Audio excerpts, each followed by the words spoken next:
Tony चिड़िया अंडे देने वाली थी। वो बहुत परेशान थी क्योंकि अंडों की वजह से उसकी तबीयत ज़रा ख़राब थी।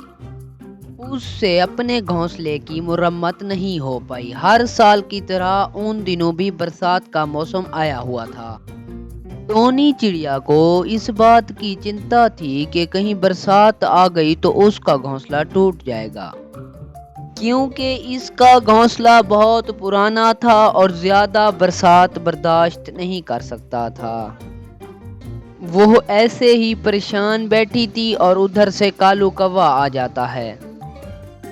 टूनी, ऐसे परेशान क्यों बैठी हुई हो? बाहर कितना अच्छा मौसम है। चलो बाहर घूम कर आते हैं। अरे नहीं कव्वे भैया, मेरे अंडे होने वाले हैं और मैं परेशान भी बहुत हूँ। अरे टूनी, यह तो बहुत खुशी की बात है। इसमें परेशान होने वाली क्या बात हुई? अरे कव्वे भैया, आपको तो पता है मेरा घर कितना पुराना बना हुआ है और बरसात आ गई तो मेरा घर फौरन से पहले टूट जाएगा। अब आप ही बताएं मैं क्या करूं? और मेरी तबीयत भी ठीक नहीं है, ऐसे में मैं अपने अंडों की रक्षा कैसे करूंगी? तो कौवा मन में सोचता है।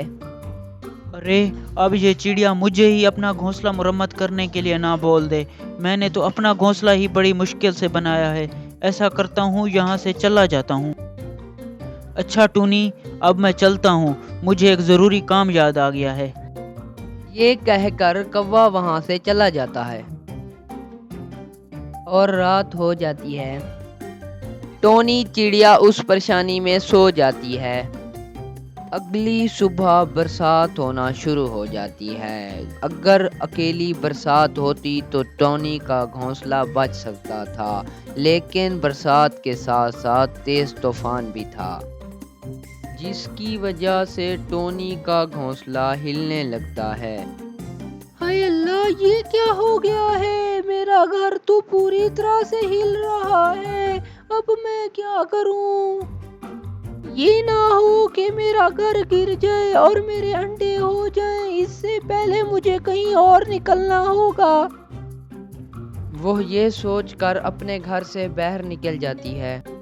टूनी चिड़िया अपने घर से निकलती ही है कि उसका घर गिर जाता है और बाहर बारिश भी बहुत हो रही होती है। टोनी चिड़िया के घर के करीब ही कालू कौवे का घर होता है और वो उधर जाने का इरादा करती है। और टूनी चिड़िया कालू कौवे के घर के बाहर पहुंच जाती है और दरवाज़ा खटखटाती है।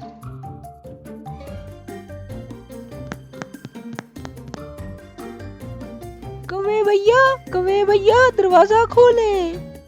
हाँ टूनी, बोलो क्या काम है? इतनी तेज बारिश में घर से कैसे निकल पड़ी तुम? कौवे भैया, आपको मैंने अपने घर के बारे में बताया तो था। जब तूफान आया तो मेरा घर गिर गया और आप दरवाजा खोले, मेरे अंडे भी होने वाले हैं। चिड़िया की बात सुनकर कौवा मन ही मन में सोचता है। अगर मैंने इसे अपने घर में आने दिया और इसने मेरे घर के अंदर अंडे दे दिए तो अंडों से बच्चे निकलने तक तो इसने मेरे घर से जाना ही नहीं है। ऐसा करता हूँ, इसे कोई बहाना बना देता हूँ। चिड़िया, मैं तुम्हें आने तो देता, पर मेरे ससुराल वालों का सारा खानदान यहाँ आया हुआ है। मैंने उनको बड़ी मुश्किल से संभाला हुआ है। तुम यहाँ कैसे रह सकती हो? तुम ऐसा करो, किसी दूसरे पक्षी के घर चली जाओ। चिड़िया कौवे को कुछ कहे बिना वहां से चली जाती है। टूनी चिड़िया तोते के घर के दरवाजे पर दस्तक देती है। चिड़िया, तुम इस समय यहाँ क्या कर रही हो? तोते भैया, मैं बहुत मुश्किल में हूँ। मेरा घर इस तूफान में टूट गया है और मेरे अंडे भी होने वाले हैं। आप मुझे अपने घर में रहने दें। चिड़िया, तुम तो जानती हो हमारा घर कितना छोटा है और हम कितनी मुश्किल से इस घर में गुजारा करते हैं। आज तो मेरी बीवी मायके गई हुई है। चलो, इस वजह से तुमको आज की रात अपने घर में रख लेता हूँ।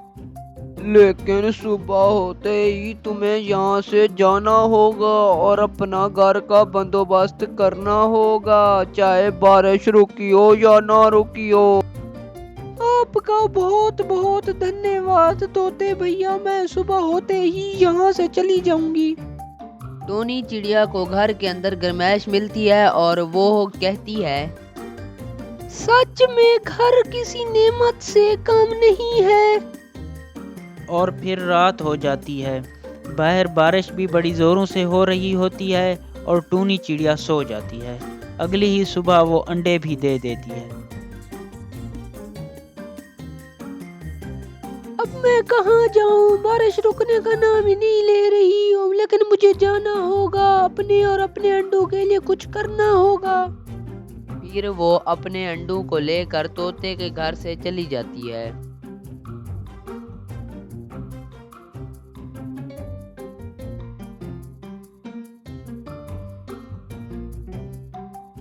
वो यहाँ वहाँ देखती है कि कहाँ अपना घर बनाए। फिर अचानक उसे एक बहुत बड़ा कद्दू दिखाई देता है। क्यों ना ऐसा करूं, इस कद्दू में सुराख करके अपना घर बना लूं और इसमें मेरे अंडे सुरक्षित रहेंगे। वो ये कहकर कद्दू के पास चली जाती है और सुराख करना शुरू कर देती है।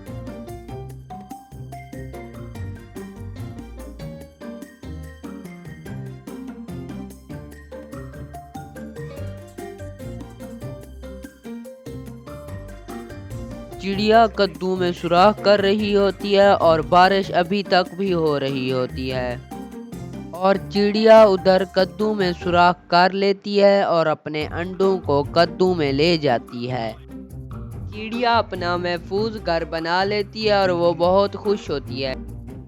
अब मैं कहाँ जाऊँ? मेरा तो घोंसला भी गिर गया है। अब इतनी तेज बारिश में मैं नया घोंसला भी नहीं बना सकता। उसे एक कद्दू दिखाई देता है और वो उसके पास चला जाता है। वो जब कद्दू के पास पहुंच जाता है तो वो देखता है कि उधर चिड़िया बैठी होती है। अब मैं चिड़िया बहन को कैसे बोलूं कि वो मुझे अंदर आने दे? मैंने तो उसके साथ इतना बुरा किया है। चिड़िया ये बात सुन लेती है और वो कहती है, कालू भैया अंदर आ जाओ, बाहर बहुत बारिश हो रही है। ये सुनकर कालू कौवा अंदर चला जाता है। उस कौवे को बहुत शर्मिंदगी होती है और उसे अपनी गलती का एहसास हो जाता है।